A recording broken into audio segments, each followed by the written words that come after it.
Buenos días, gente. Soy Sandro Ballesteros, la persona que va a estar con vosotros la próxima hora, y esta es mi ponencia, ¿no? Cosmodinamia del mandar al toro la falta en la carta natal. Antes de empezar a desarrollar lo que sería el tema central, me gustaría presentarme para que supieseis quién es esta persona que está detrás y la que os va a comentar pues su historia, ¿no? Bueno, este soy yo. Soy ascendente de Escorpio, tengo Júpiter en Capricornio, como podéis ver, y bueno, no sé si podéis ver, pero después le echamos un ojo. Y esta es un poco, pues, de dónde proceden mis estudios, mi formación, mi experiencia vital. Soy educador integrador social, estuve trabajando durante 8 años en centros de menores de justicia y bueno, ambiente muy interesante. Soy también formador de formadores de FB continua. Actualmente me dedico a dar cursos de tarot psicoterapéutico, de análisis de sueños y bueno, también llevo de vez en cuando formación en el dolor y la gestión de ello, ¿no? Yo también soy paciente de dolor crónico y me formé al respecto, no lo he añadido aquí, pero sí que hice el curso Mosley para la gestión del dolor crónico. Bueno, también he cursado una especialidad universitaria en psicoanálisis teórico y clínico y psicopatológico, en concreto en el Instituto Universitario de Psicología Dinámica de Madrid. Y después yo me llevó a investigar, ¿no? Pues todo lo que es la psique de una manera más amplia. Me llevó a conocer a Jung y en la Sociedad de Psicoterapia Junguiana de Perú, que está adscrita al Colegio de Psicología de Piura. Fue donde cursé varias de mis especialidades, que fueron entre otras alquimia, análisis de sueños, tarot psicoterapéutico, y fue mi primer contacto con una astrología muy arcaica, muy arquetipal. Posteriormente, pues bueno, me formé en cosmograma, formación principal, y también el posgrado con Análisis Mercadé de terapéutica. Actualmente pues llevo mi consulta y, como os he comentado, también llevo mi propia formación, en la cual siempre partimos de este marco que voy a mostrar, que es cosmodinamia. Y bien, si el psicoanálisis me ha enseñado algo, es que precisamente el cómo la persona se relaciona con su placer, con su deseo, es más que menos que paradójica, ¿no? Al fin y al cabo nos lleva por un camino muchas veces de sufrimiento innecesario. Cuando yo mostré mi carta, a algunos de mis compañeros les dije, os saludo, sé que estáis ahí, les dije que iba a empezar con mi carta natal en mi ponencia, y me dijeron, tío, pero tú estás loco, ¿por qué vas a exponerte de esta manera, tal y cual? Y yo, pero hombre, ¿cómo puedo exponerme, no? Entonces, bueno, yo os pregunto, yo soy aquí, me podéis ver, ascendente Escorpio, Plutón en 12, Saturno en 12 pegado al ascendente, Marte pegado al ascendente, Estelio en Aries. Y bueno, lo que quiero decir con esto es que ¿qué relación tienes con tu carta natal, no? Porque no debería, o bueno, es algo muy personal, pero lo que está claro es que si el tema iba a ser la relación que tenemos con nuestra carta natal y cuál establecemos, porque al fin y al cabo es la que nos va a pasar factura, nuestra propia relación con nuestra propia carta. No voy a entrar a hablar, como podéis ver en mi currículum, ni de astrología esotérica, ni de oracular, ni de astrocartográfica, porque no controlo. Lo mío es la psique humana, y créanme cuando digo que la astrología es un lenguaje que cura. Como introducción, permitidme mostraros un pequeño clip en el cual partiremos de la tesis de Lacan: el sujeto se estructura en torno a la falta.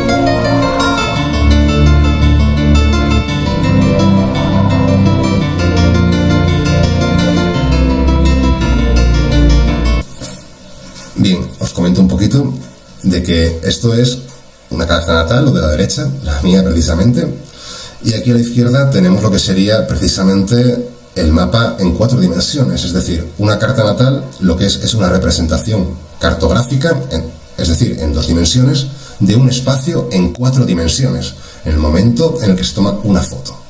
Y es reflejada, es decir, la complejidad de la carta natal, de entenderla muchas veces, es que es algo que está cuatridimensional y que es plasmado en 2 dimensiones. Esto quizá nos quite pues mucho juego. Entonces, bueno, la teoría tradicional siempre ha llamado mandala a la carta natal basándose en lo arquetipal de Carl Gustav Jung, por supuesto. Claro, y yo os digo de que no. la concepción de mandala nos hace decir que estamos totales, que estamos completos, que podremos quizá, si nos lo proponemos, llegar a ser Buda, encarnar ese arquetipo de la muerte y resurrección hasta conseguir esa rubedo alquímica y que estamos completos al fin y al cabo. Yo honestamente pienso, Jung me encanta, pero creo que estos días está un poco, quizás como cultura pop, ¿no? Entonces, bueno, ¿qué ocurre? Yo os digo de que esto de aquí no es un mandala, ¿no? Sino que es un toro en el cual alguien nos atraviesa en nuestro nacimiento y nos deja un enorme agujero en el medio, a través del cual ya nunca nada va a ser lo mismo. Entonces, bueno, hay una teoría que dice que esto es un mandala, que conocemos todos, y yo os vengo a traer otra teoría, una teoría que dice que no estamos completos, una teoría que dice que tenemos un enorme agujero en el medio y otro que nos atraviesa, y que gracias a eso hay un flujo de energía constante en nosotros, hay un deseo que saciar, hay una meta que alcanzar. Pero eso es una teoría, ya os digo. Entonces, bueno, ¿qué podemos partir de esta concepción de la carta natal como un toro? En primer lugar, que yo, que soy el que habito el centro del toro, es decir, volvamos un poquito atrás y vemos cómo el punto de nacimiento, cuidado, no es la Tierra, es el punto preciso en el que tú te encuentras. Es decir, tú eres ese punto, el punto por el cual es atravesado. Partiendo de esta concepción entendemos de que yo, que habito el medio de mi carta, soy un conjunto vacío, es decir, estoy vacío. Ahora vamos a ver los agujeros que permiten que el flujo de energía fluya. Hay un flujo interno y hay un flujo que va de arriba hacia abajo, que emana de mí. Entonces, bien, aquí os voy a poner unas cuantas tesis a tener en cuenta antes de seguir para adelante. Primero, el inconsciente se estructura como un lenguaje. Y la astrología es un lenguaje. Pensad un poco todo lo que estáis aquí, cada día cómo habláis con vuestros compañeros de trabajo. Bueno, compañeros de trabajo quizás no, porque quizás tomen por el loco. Claro, estoy el día con el Marte en la boca, porque si no hay que ver el tránsito de la Luna, pero en cambio con vuestros iguales, con todo lo que estáis ahí sentados, con la gente que trabajáis astrología, con la que habláis, ya os domina. Vosotros no celebráis cumpleaños, celebráis revoluciones solares. Cuando os pasa algo quizás estáis enquironados, o es que mi luna está guerrera. Entonces, claro, la astrología al fin y al cabo es un lenguaje que estructura el inconsciente y por lo tanto es capaz de sanar. En este caso vamos a considerar los planetas como vectores, no como regentes. Conectan y transmiten información, un saber. Otra palabra nueva que añado de mi cosecha. Tenemos, si fijáis, regentes, dispositores, propuestas como homónimos. Yo os digo vectores. Conectan y transmiten información, un saber. No voy a entrar ahí nada más. Y esto es muy importante. No humanizamos al símbolo. No humanizamos a Aries, no humanizamos al Sol, no humanizamos a Mercurio, no vamos a humanizar a Tauro, no vamos a humanizar a Plutón. Es decir, tienen una función psicológica y esto se llama teriomorfismo, que es la propiedades humanas a algo que no la tiene. Son funciones psíquicas, simplemente que interactúan como un gigantesco engranaje. También partimos de la tesis de que cada saber natural se va a articular en base a lo simbólico. Esto voy a entrar un poco más adelante, pero seguramente conocéis el principio de oposición. Esto va un poquito más allá. No es que exista uno a la par que el otro, ni sombra ni no sombra. En este caso vamos a concebir, como hemos visto en el vídeo del inicio, de que cada saber natural se articula en oposición a un saber simbólico.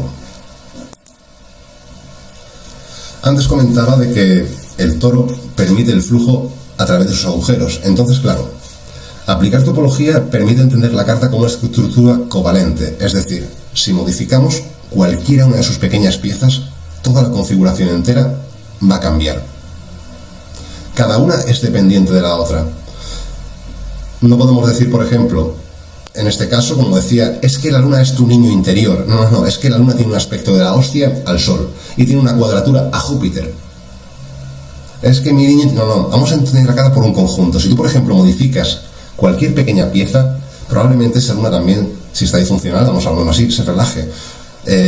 Muchas veces el decir a la gente que tiene un guerrero en sí mismo, una luna en sí mismo, que es una niña, un sabio que es un Júpiter, confunde. Me he encontrado algunos pacientes que venían más disociados que la hostia, porque claro, en ocasiones los tomaba el guerrero, en ocasiones los tomaba la luna, y bueno, nosotros creo que algo de responsabilidad tenemos en entender cómo se aplica esto, que también lo he dejado para el final. Entonces, bien, simplemente digo de que en este caso no nos importan los arquetipos, repito, no humanizamos a los símbolos, Los símbolos van a tener una función muy, muy concreta y que la topología nos permite entender. Es una herramienta matemática que se basa en el estudio de las superficies y en concreto la de conjuntos en las relaciones que se establecen entre ellos. Es decir, va a ser más importante la relación que se establece entre tú y tus planetas o entre X planetas que lo que signifique el planeta en sí.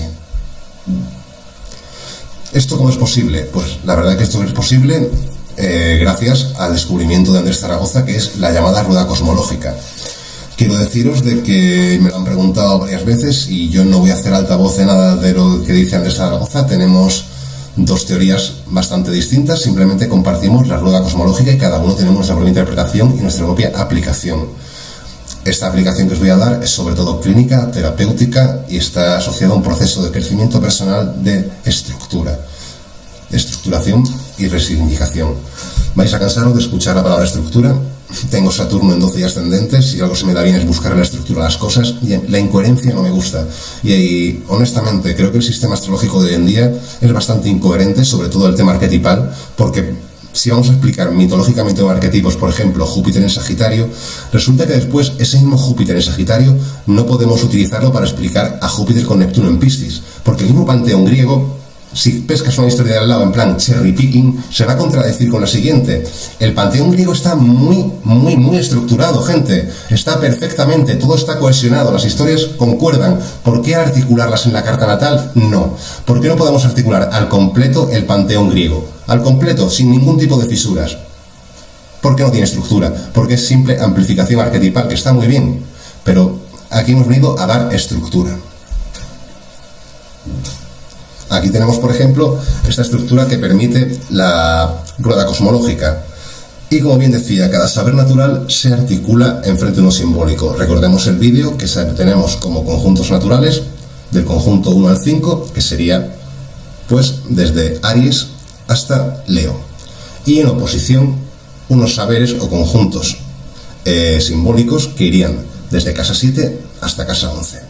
Voy a dejar para el final casa 6 y 12, ya que tiene más chicha, pero tenemos aquí, por ejemplo, pues de que el conjunto 1 se estructura en torno al conjunto 7. Yo me estructuro en torno a un otro.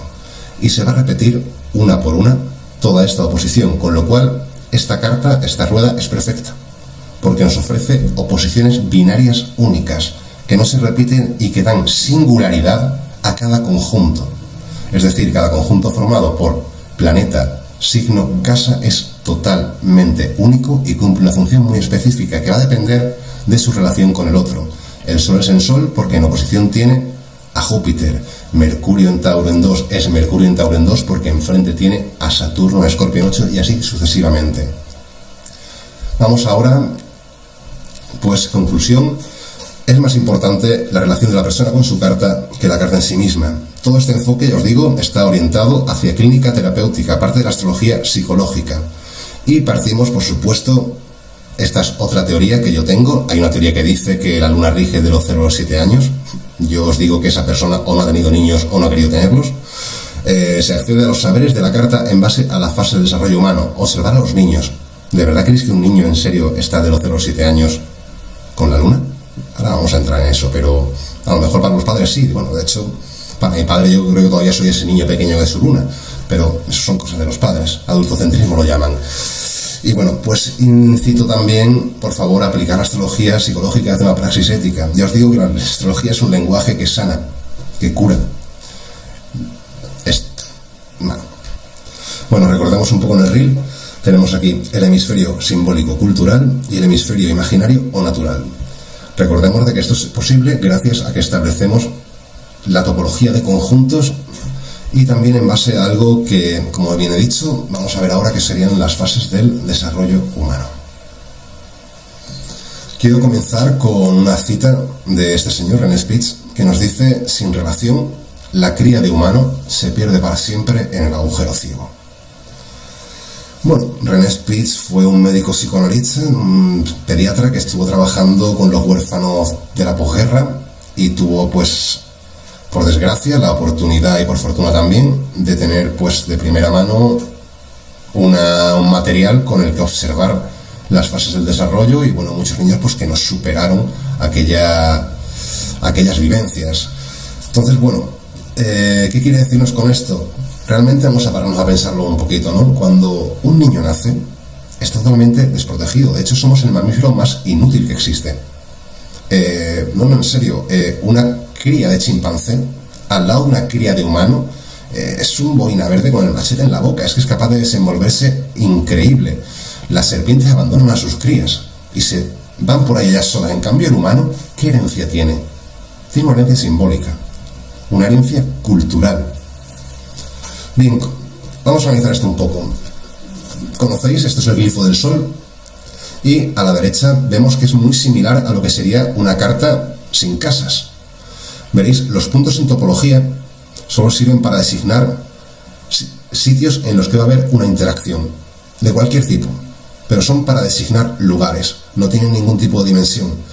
Entonces, bueno, atendiendo un poco a esta teoría, yo os digo que esto no es un mandala, sino que el sol nos está indicando que en el momento del nacimiento refleja la totalidad de la carta. Es un mandala con un círculo que nos dice: atraviésame por aquí, por favor. Entonces, bueno, sí, el ser humano cuando nace, pues tiene sus planetas, tiene todos sus casas, tiene todos sus signos, pero lo que no tiene, iba diciendo, lo que no tiene es acceso a ello precisamente porque cuando nace el único reflejo que tiene el ser humano es el de succión y presión. Se acabó. Esto es algo biológico. Muchas veces hemos olvidado ya, quizá con esta New Age, con este Plutón en Acuario, de que somos biología. Primero somos mamíferos, con unas capas de simbólico, con una psique, con un alma, pero en primer lugar somos biología pura y dura. Y el ser humano cuando nace simplemente tiene acceso a su sol, que viene representado por este mandala de totalidad de la carta. ¿Qué ocurre al nacer? Veréis, vamos a hablar un poco del conjunto 1-7, es decir, Sol, Aries, casa 1, Júpiter, Libra, casa 7. En primer lugar, como hemos dicho, al nacer viene un otro y nos atraviesa. Ese otro es este conjunto. Mi deseo es el deseo de un otro. Puede parecer paradójico. Partimos siempre que en astrología se dice que el sol es el deseo de vivir, es el deseo con mayúsculas. Aquí en psicoanálisis, en cosmodinamia, vamos a aplicar el deseo de otra manera. Pero partimos de que el sol es la fuente vital de todo deseo. Sin embargo, para que nosotros existamos, primeramente han tenido que desearnos. Cuidado. Incluso los bebés que mueren abandonados, ahí hay deseo, porque la ausencia de deseo también es deseo. Y fijaos que eso es Júpiter en Libra. El deseo que el otro tiene preparado para mí. Tú no has elegido tu nombre. Tú no has elegido qué lugar ocuparías en tus hermanos. No has elegido a qué colegio ibas a ir. Tampoco has elegido en qué lugar del mundo nacerías. Eres tío, eres tía. Has elegido cómo te va a tratar tu cultura en torno a ello. Has elegido tu color de piel. Has elegido también si ibas a ocupar el último de tus hermanos o ibas a ser el primero. No. Y por supuesto, todo eso tiene una connotación social que viene dada por un otro que existía antes que tú a nacer. Cuando ponemos a Júpiter en Libra en casa 7, estamos poniendo a Júpiter como ese que marca lo deseable, el baremo de lo que nos dice quiénes somos. Si tú te crías con lobos, tú no eres humano. Tu otro te dice que eres un lobo. Y esa persona, ya hemos visto varios casos, por ejemplo, bueno, mítico Rómulo y Remo, pero también algunos casos en la India de que un niño se crió con lobos, fue intentado reintegrar en la sociedad y pereció. No supo adaptarse. ¿Por qué? Porque el otro ya lo había marcado como un sujeto que pertenecía a la cultura de los lobos. Bien, hay una cosa que es muy básica, porque se habla, por ejemplo, de que Venus, que en este caso rige Géminis, sería el regente de Libra en todos los casos por las relaciones a nivel vincular, por la pareja, etc. Veréis, este punto en el que el otro se cruza con nosotros, vamos a confundirlo siempre con algo concreto. La diferencia, digamos, entre el otro con mayúsculas y el otro con minúsculas es que el otro con mayúsculas es algo simbólico que siempre en primera instancia nos va a venir dado a través de un otro con minúsculas. Tú aprendes lo que es la afectividad a través de tu madre. Aprende quizá quiénes son las normas a través de tu padre. Recordemos que la casa 2 de Libra, si ponemos ascendente Libra, la casa 2 de Libra es Escorpio, es Saturno. O sea, las herramientas de las que dispone Libra, sus recursos, es la restricción, es el tabú, es el castigo. Ojo, esto es... ¿Me seguís, no? ¿Me seguís?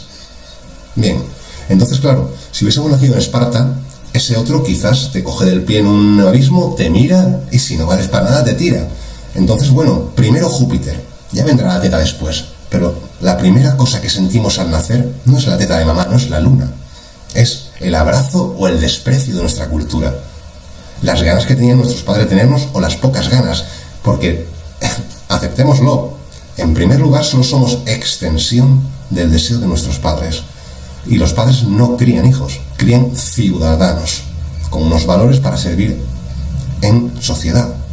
Entonces aquí tenemos dos puntos básicos. Primeramente, vamos a confundir hasta que lleguemos a una madurez todo el tiempo la casa 7 con otro concreto, cuando de verdad solamente es nuestro propio baremo. Es decir, el conjunto Júpiter-Libra 7, allá donde esté. Es decir, me refiero, yo por ejemplo, tengo Júpiter en Capricornio en casa 2. Desglosando, pues habría que irnos a que Júpiter en Capricornio en casa 2, después iríamos a Libra, que lo tengo en casa 2, en casa 11 y en casa 12, y por último iríamos a mi casa 7 para desglosar el conjunto. Es una relación topológica simple, pero vale para ilustrar cómo realmente funciona el proceso, que es mucho más complejo que coger y decir un arquetipo, construirlo y tal. Existe una interrelación, la carta se habla. Y en este momento hay algo que es muy interesante, ¿no? Y vamos a meter una palabra clave, que es el narcisismo. En primer lugar, si existe este encuentro. Yo me encuentro con el otro. Fijaos que he utilizado esta imagen simplemente para poder establecer como la carta natal siempre va a haber un cruce entre un saber simbólico, como hemos dicho, y un saber natural. Aquí he puesto un simbolito que es Vesta, pero eso voy a dejarlo para el final, con las ganas. Siempre va a haber esta relación, un saber simbólico y un saber natural, que se encuentran y se cruzan. ¿De acuerdo? Se produce una inmixción de otra edad. El otro me dice quién soy yo. Me identifico en mí mismo gracias a que hay otro que me lo dice, gracias a que hay otro que para mí tenía un lugar preparado. Esta es la relación de la que nos habla el doctor Spies. Esta y no es otra. Es el lugar que la cultura tiene preparado para nosotros. Si el niño recibe la relación de su madre, la relación de su padre, la relación del sistema que lo mete en una incubadora, se muere. Necesita esta relación porque él mismo no puede satisfacer sus necesidades. Y es ahora donde entramos. Veréis, ahora que ya tengo conciencia de que hay un otro, el Sol básicamente lo que hace es necesitar. Es decir, Aries sería la pulsión de vida, y la pulsión de vida necesita.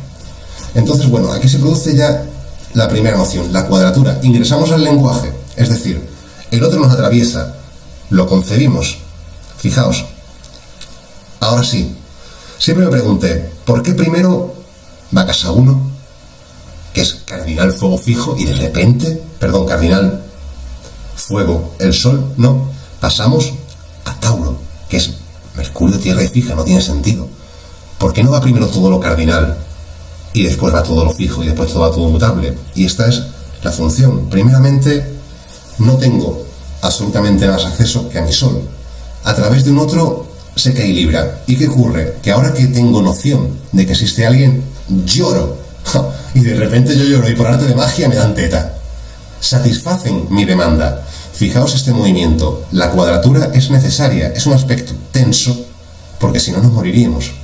Si la cuadratura no es tensa, si no hay una tensión visceral entre Aries y Cáncer, no lloraríamos por alimento. ¿Para qué? Entonces, bueno, también esto nos plantea otro movimiento interesante. Si hemos seguido un poco el hilo, vemos que por cada saber natural se articula uno simbólico en oposición, es decir, por mi demanda, también el otro me va a demandar algo. Y es ahí donde llegamos al conjunto 4 versus conjunto 10. Si yo demando, por supuesto que el otro también me demanda. Y cuidado, Capricornio, que la demanda del otro es terrible, ¿verdad? ¿Cómo se lleva Capricornio a llevar todo el tiempo el peso de tus espaldas, de sentir todo lo que Libra demanda y que solo tú eres capaz de llevarlo a cabo? ¡Wow! Es que claro, fijaos qué interesante. Cáncer, como agua cardinal, aprende de que llora y satisface. En cambio, Capricornio lo que aprende es que es él el que debe satisfacer. Antes decía que el inconsciente se estructura como un lenguaje. Fijaos que yo aquí os propongo de que realmente lo que estamos estructurando es la luna en oposición a lo que Neptuno representa. Es decir, si yo demando, no puedo satisfacer tu demanda. Es decir, si yo quiero teta, no puedo dar de teta. Si yo te doy teta, no puedo pedirla. Esto me parece mucho más lógico, porque prácticamente es me quito de mí para darte a ti lo que dice este conjunto 10. En cambio, si ponemos a Saturno como regente de Capricornio, lo que estamos viendo es que el niño o el límite. Y aquí estamos en una dicotomía. O amo o esclavo. Esto me parece más de Marte y Plutón, pero esto ya lo vamos a ver un poquito si no. Pero claro, aquí lo que estamos diciendo es que los límites son malos, de que los límites son contrarios al correcto funcionamiento de la Luna. Y como vemos en la teoría cosmodinámica, en la rueda cosmológica, la Luna tiene un trígono con Saturno. Es decir, la Luna necesita de límites. Los necesita. No es ningún castigo el límite, que ahora entraremos en ello. Entonces, bueno, volviendo al tema, podemos ver este movimiento. Y claro, la cuestión es, ¿por qué no tenemos acceso al resto de la carta? Precisamente por lo que he dicho antes, somos mamíferos. Somos unos animales que necesitan una maduración biológica. Es decir, estas primeras fases de desarrollo son totalmente instintivas. Y por supuesto que no tenemos ningún acceso ni a Libra ni a Neptuno. El bebé realmente, bueno, estamos hablando de la teoría normativa. Obviamente, tengo que decir, un pequeño apunte clínico, en lo disfuncional he observado, por ejemplo, que cuando no se ingresa el lenguaje, que sería lo conocido como espectro autista, lo que hay es una disfuncionalidad bestial, en el sentido tanto de, se puede ver mucho en casa 12, aspectos a Neptuno, que Neptuno formaría la inhibición, fijaos que es la inhibición de la propia demanda, y el quedarnos para siempre en ese medio, en ese agujero ciego. Si realmente Neptuno, también recordad que hay una cuadratura de 10 a 1, es decir, de Capricornio a Aries, y Neptuno lo que va a hacer es una regresión de la libido, es decir, que la libido vuelva hacia Piscis, da una vuelta atrás y quedarse encerrada, no quiere salir de ese tapón uterino. Lo que hemos descorchado realmente del medio es un tapón uterino que nos daba la ilusión de ser una esfera, de estar completos. Una vez descorchado, ya no hay vuelta atrás, ya hay conciencia de un otro. Digamos que el espectro autista se queda para siempre encerrado en ese agujero ciego, no tiene acceso al lenguaje, no puede acceder a la demanda para que alguien satisfaga, no es capaz de expresarlo, se queda para siempre perdido en el agujero ciego. Va a haber una ponencia estupenda sobre el espectro autista y astrología que yo quiero ver, ya os digo que no soy ningún experto en el tema, solo os lo comento, de que sería el no acceso al lenguaje. Es decir, no tengo acceso a mi pulsión de vida y por lo tanto no soy capaz de acceder a un otro para demandar. Bien, volvemos un poco al tema. Voy a hablaros ahora de esto que precisamente, ¿cuándo pasamos a la fase fija? Pues veréis, las teorías de desarrollo nos dicen de que esta fase suele ser entre los 1 y 3 años, pero claro, para esto hace falta una maduración biológica. Como estamos viendo, no hay un planeta que rija una fase u otra, ¿no? Sino que se articulan en un momento. Si bien en lo que sería la fase edípico tradicional, la primera fase sería la oral, que es la que va de los 0 a 1 año, y se daría esta inmixción de otra edad dentro de esta temporalidad. Y aquí tendríamos la fase anal, que serían los 1 y 3 años, que es curiosamente cuando el niño empieza a controlar sus esfínteres, ¿no? Fijaos que debido a esta maduración, lo que se produce es que tenemos acceso por primera vez al trígono. Es decir, desde el cuerpo cardinal, desde la tierra cardinal, debido a la maduración biológica, soy capaz de tener acceso por fin a mis recursos, a mi cuerpo, y entonces accedo al conjunto Tauro o conjunto 2, Mercurio-Tauro en casa 2. ¿Qué ocurre? Fijaos qué guay. De repente me doy cuenta de que yo estoy calentito, de que tengo la piel de mi mamá pegadita aquí, de que yo lloro y viene la teta. Entonces, claro, volvemos al narcisismo. Estamos en una etapa muy primaria, muy primaria. Ahora mismo el bebé, este es el recién nacido, se cree que todo, absolutamente todo, brota de él mismo. Es decir, no hay diferencia entre donde empiezo yo y donde acaba el otro. Para mí todo es una extensión mía. Es decir, hay algo que no sé lo que es, pero que creo que soy yo, que yo, por ejemplo, lloro o tengo frío y viene y me da calorcito. Y viene y de repente, wow, me satisface. Y esto es lo que es Tauro. Mercurio en Tauro simboliza realmente la conexión con nuestros sentidos, la conexión con el cuerpo. En un principio el bebé apenas distingue formas y colores. La boca es su mayor expresión, todo se lo lleva a la boca, la fase oral. Hace falta la maduración biológica para que Mercurio sea capaz de conectar cuerpo y mente eficientemente. Esto es lo que se llama el estadio del espejo, y esta maduración, digamos, concluye cuando el ser humano es capaz de verse a sí mismo en el espejo y reconocerse. Y esto es solo cuestión de tiempo. Pero claro, aquí tenemos también, si una lógica, que en oposición siempre va a haber un saber simbólico. Y claro, aquí tenemos a nuestro amigo Escorpio, ese tan mal hablado Escorpio, pero es que Escorpio es fundamental. Imaginaos de que estáis creyendo que todo gira en torno a vosotros, de que sois el centro del mundo, y de repente pues, oye, que ayer también pasaba, pero es que hoy vuestras neuronas por fin han hecho la conexión y te das cuenta de que estás llorando y mamá no está al lado, que te falta algo. De repente accedes a unos sentidos, a un nivel de simbolismo que te hace darte cuenta de tu falta. Tú te das cuenta que eres un ser humano a través de la falta, a través de la pérdida. Y el ser humano lo primero que siente es el odio y el desprecio hacia sí mismo por no ser satisfecha su demanda. Entonces, ¿qué ocurre? Aquí una restricción brutal. Entra el tercero en discordia, el padre. Hostia, donde éramos dos, ahora somos tres. ¿Qué ha pasado? Y esto es más cruel todavía, porque es que no es ni siquiera que eran dos, porque para Escorpio sí que eran 1 más 1, pero para Escorpio todo eso estaba para Tauro metido en un paréntesis, formando una unidad, esa fusión. Saturno, como actúa aquí, como ese padre terrible que se pone en medio de la relación y te separa de tu madre, es esa pérdida de noción de que eras uno con el objeto que deseabas. Pensad por un momento en la cognición de un niño de 1 año, que empieza a discernir por fin formas, colores, tactos, sentidos. No percibe a mamá, no percibe nada, eso lo llamamos la cosa. Y os pido el ejercicio.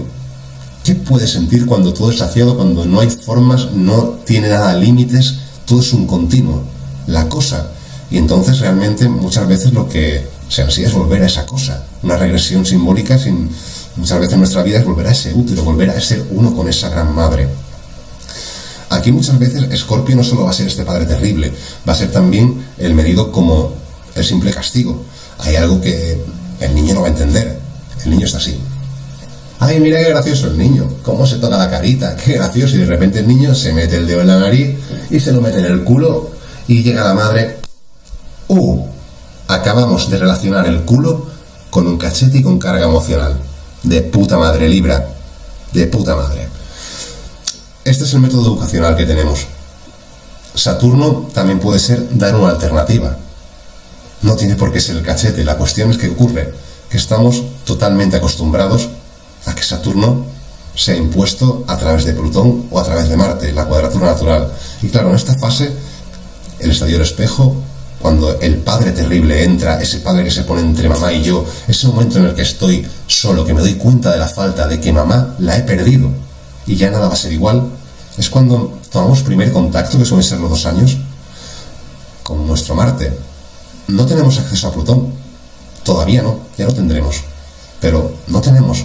Vamos a berrear, vamos a gritar, vamos a estar cabreadísimos porque Marte hará lo que quiere, narcisismo secundario, hemos dado un salto cualitativo. ¿Por qué secundario? Porque ya hay otro. Tengo conciencia de que hay otro y lo que quiero es que ese otro vuelva de nuevo toda su mirada hacia mí. Lo necesito, pero lo puedo necesitar hasta tal punto de que si la teta llega tarde, la va a morder, la va a escupir, no la quiere porque prima más la rabia que siente con esa cuadratura a Saturno en Escorpio que las ganas de saciar. Escorpio tiene el problema de que es capaz de dejar sin saciar la demanda porque cree que lo transitorio es definitivo. Puede quedarse anclado en la queja si no comprende que aquello que es transitorio y necesario no va a ser eterno. Pasará, Escorpio pasará. Me lo digo a mí también, no os preocupéis, digo aprendizaje curioso. Entonces, bueno, y aquí voy a ser un poco bestia también, pero se da la casualidad de que, voy a hablar muy bruscamente, podría escoger a un infante pequeño y ha habido varios casos de que el niño no se callaba, padres jóvenes, padres con problemas mentales, y lo han hostiado hasta que se ha muerto. Y el niño no se callaba. Repito, ¿por qué? Porque no tiene acceso a Plutón.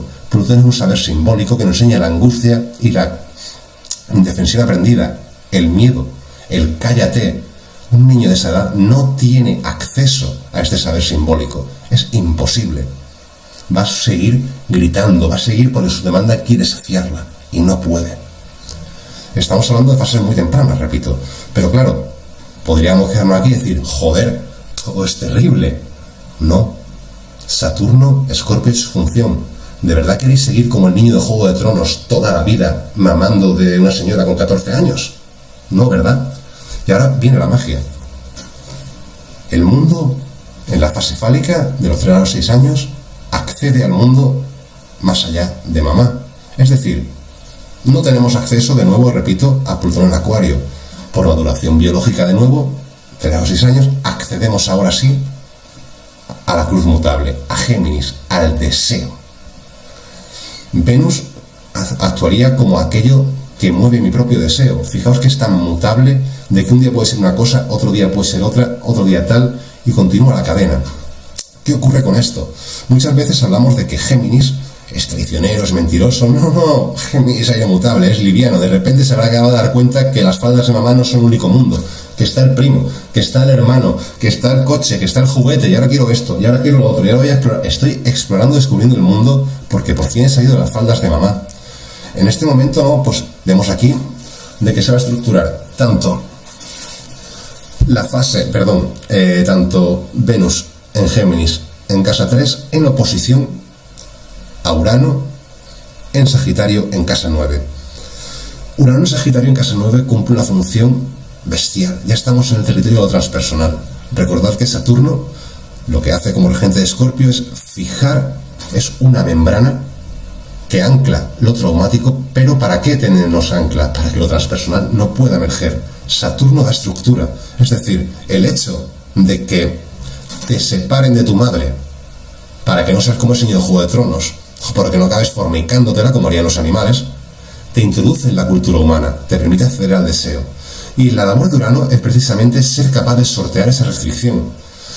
Urano nos puede llevar a pasar Saturno por la tangente, a los logros científicos, a las innovaciones, sí, pero también a la perversión, también a darle la vuelta a las cosas, también a retorcer el principio de realidad. Quiero hacer una pequeña mención, simplemente que Quirón, este centauro, ¿no?, se encuentra entre Escorpio y Sagitario, y precisamente sería ese punto, ese asteroide que nos recuerda de que siempre habrá una herida de aquello que perdimos, de aquella falta. Entonces, bueno, aquí estamos en esta fase fálica en la cual se estructura mi deseo. Urano viene a ser la desmentida, es en plan, esto podemos llevarlo a la fase más bien de desarrollo, en plan, ¿cómo juega el niño? ¿Como papá o como mamá? Oye, ¿el niño sabe ya mentir? Es en esta fase cuando se aprende a manejar la mentira. ¿Por qué? Porque conocemos la falta, conocemos el castigo, conocemos el miedo. Y cuidado, que si se dice que Géminis es mentiroso, es solo porque Urano lo tiene enfrente y le enseña. Recordemos que uno no es nadie sin el otro. Y bueno, ahora sí llegamos al conjunto 6-12, que sería el mutable, ¿no? El conjunto 6-12 resuenen y contienen la experiencia del resto. La casa 12 sería ese interior del toro y sería su alma, y la casa 6 su fantasma. Surge del cruce de los registros como posible solución al mismo. Bien, aquí tengo un coletero, pero como podéis ver, es también un toro. Una de las particularidades de la topología es que podemos deformar los objetos, todo lo que queramos, que siguen siendo lo mismo, porque solo hay que tener en cuenta cuántos agujeros tiene, si son orientables, si no, unas pequeñas leyes. Entonces, podemos observar que esto sigue siendo un toro, aunque es una espiral. La parte interna sería la casa 12, y este agujero del medio no sería conjunto 6, sino las piedrecitas, los puntitos en su interior que lo habitan. Casa 6 surgiría del cruce de los registros como posible solución a los problemas. Recordad que antes os dije de que iba a dejar esto para el final. Veréis, como bien dije, al descorchar este tapón uterino, no es que se pierda, simplemente estalla en 1000 pedazos. Y esos pedazos son los que va a recoger Virgo para intentar, tanto como dentro como de afuera, emular el alma interna y volver a poder ataponar esa falta. Virgo lo que quiere es reconstruir ese tapón uterino para llegar a la totalidad de Piscis.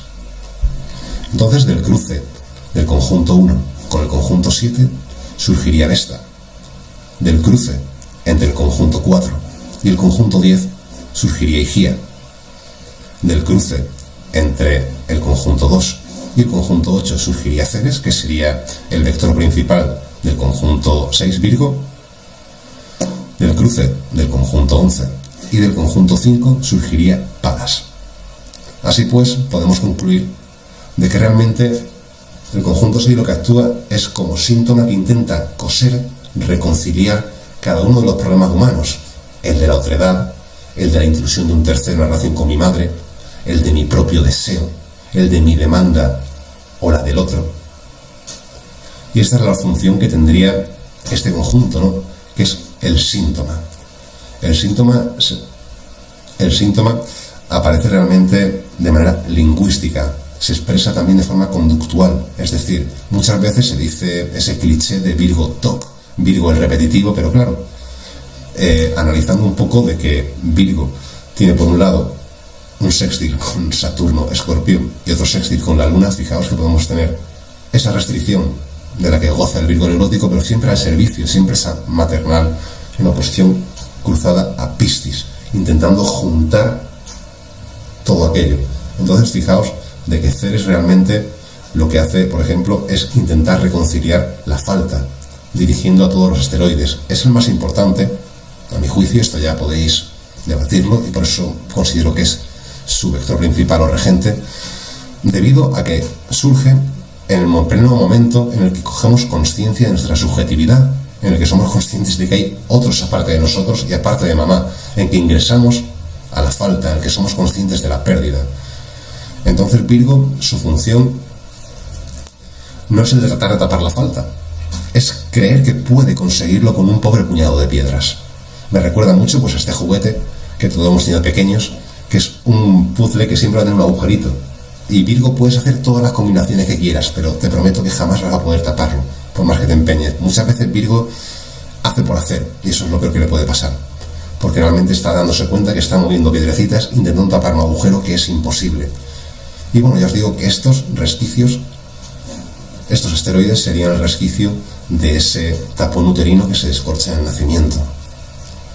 Ahora bien, vamos a meternos por último con casa 12. Veréis el conjunto Oort, que por cierto, este es mi propuesta para el conjunto de la nube de Oort, que sería simplemente el símbolo del conjunto vacío, pero con un infinito dentro. Y es embobinado del deseo y demanda de nuestros ancestros. Siempre dice que la casa 12 es la más transpersonal que escapa a nosotros. Bien, veréis, ¿cómo se forma un toro? Bueno, pues un toro surge del embobinado, del deseo y demanda de nuestros ancestros. Veréis, a la izquierda podemos ver como un muelle totalmente enredado, podríamos decir que hasta que se completa da el toro.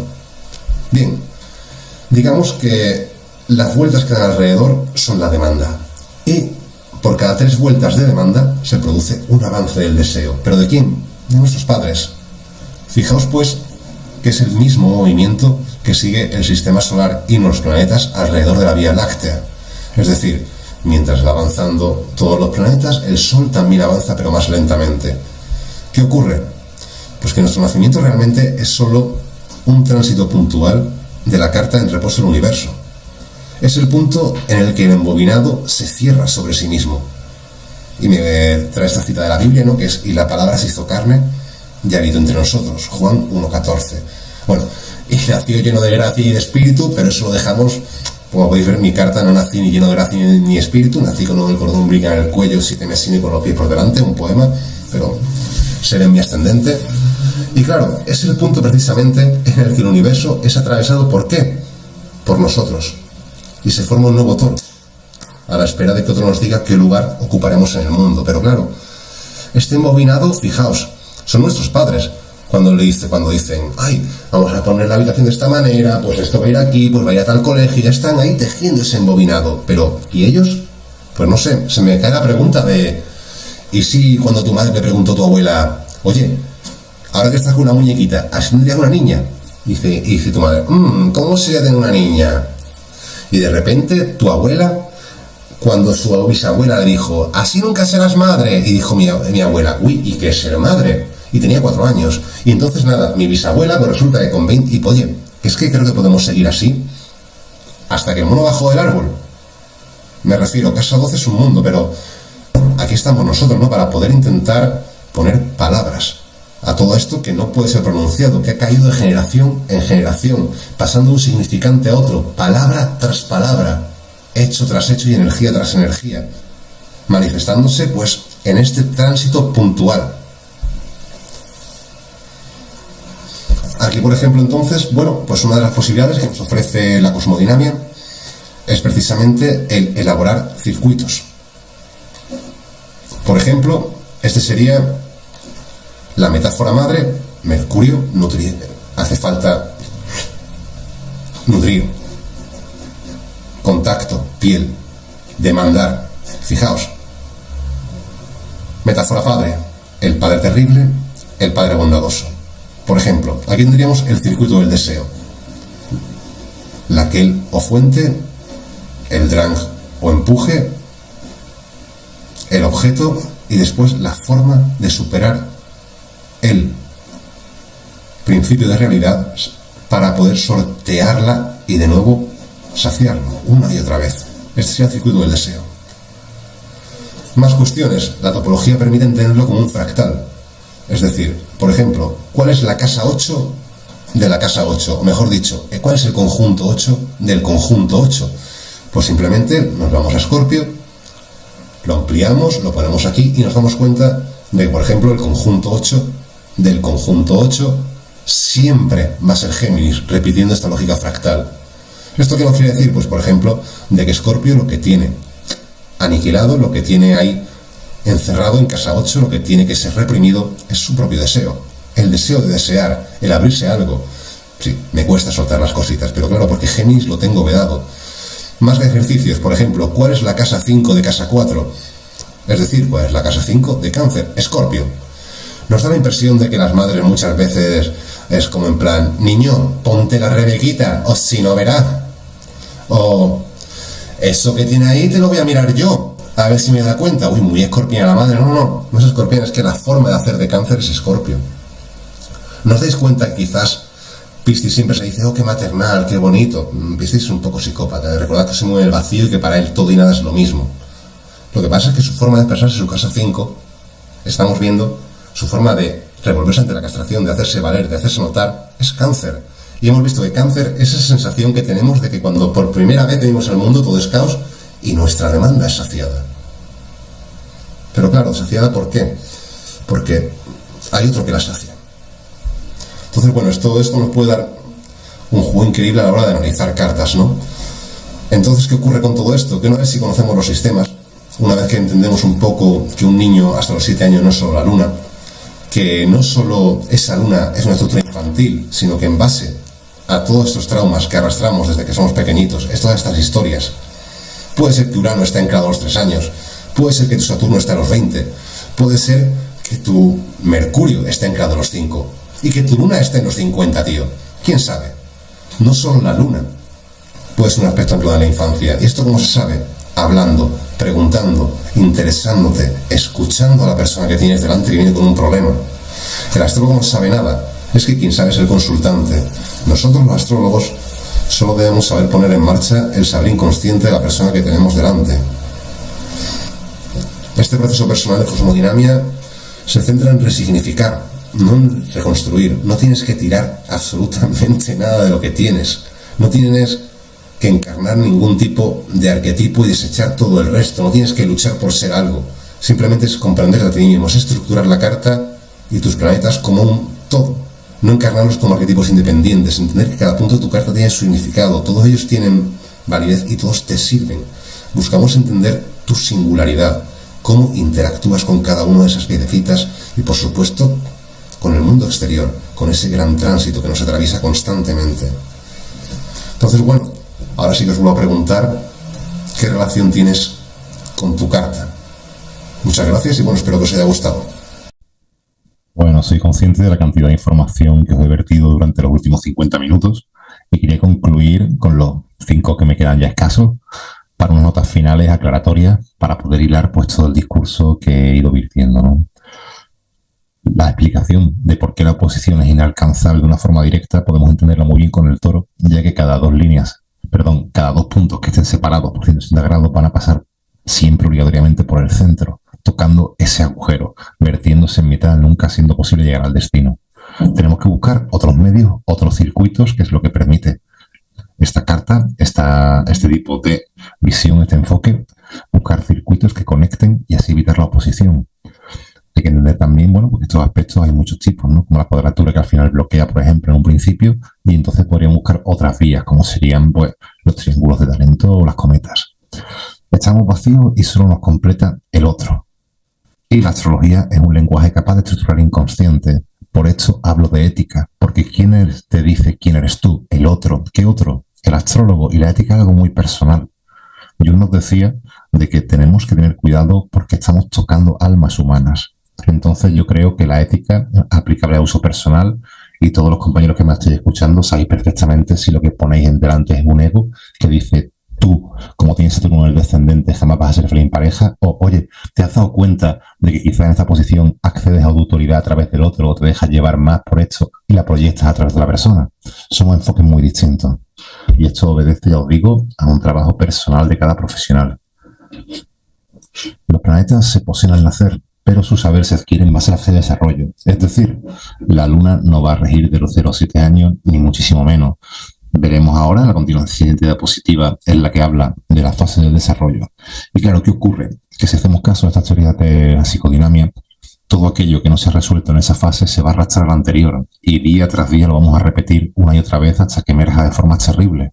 Al fin y al cabo, nuestra vida va a ser siempre un conflicto entre naturaleza y cultura, entre cuerpo y palabra, entre yo y el otro, entre quien me dicen que soy y lo que yo creo que soy. Y para colmo, como se me diga en lo que debo ser, lo flipamos.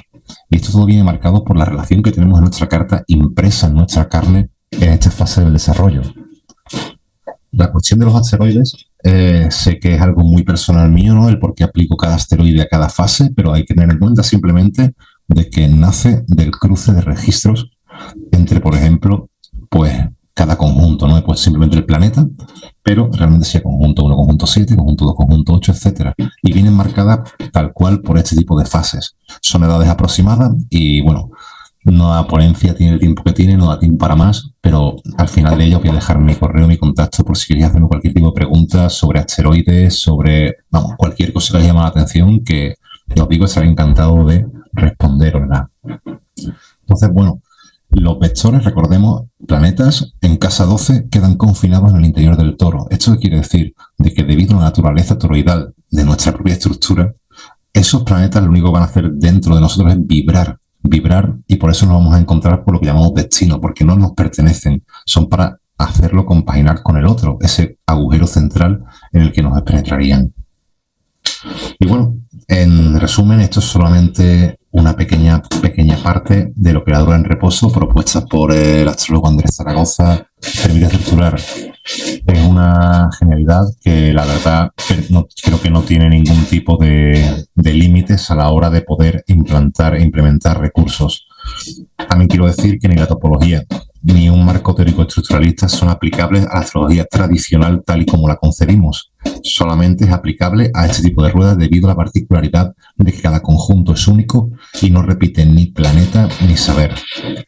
Así pues, os quiero decir que el paradigma que todos conocéis estaría basado en el constructivismo personal y lo que yo os traigo es estructuralismo, que partiría realmente de las bases de Jean-Claude Lévi-Strauss. Aplicando, como hemos visto ya, pues bueno, Jacques Lacan, Sigmund Freud y todas estas teorías psicodinámicas que permiten que la astrología sea un lenguaje que cure. Recalcar que lo de siempre va a seguir funcionando, por supuesto. Sin ese tipo de conocimiento que he estudiado yo también, no sería posible haber desarrollado este marco. Y cada teoría hay que recordar que funciona perfectamente dentro de su paradigma. Yo soy de los que creo que pasamos media vida superando la infancia y la otra media compensándola. Entonces, bueno, si os ha parecido interesante este enfoque y cualquier cuestión, cualquier duda que me queráis hacer llegar, pues ya os digo, estaré encantadísimo de recibirla y os mando un saludito enorme.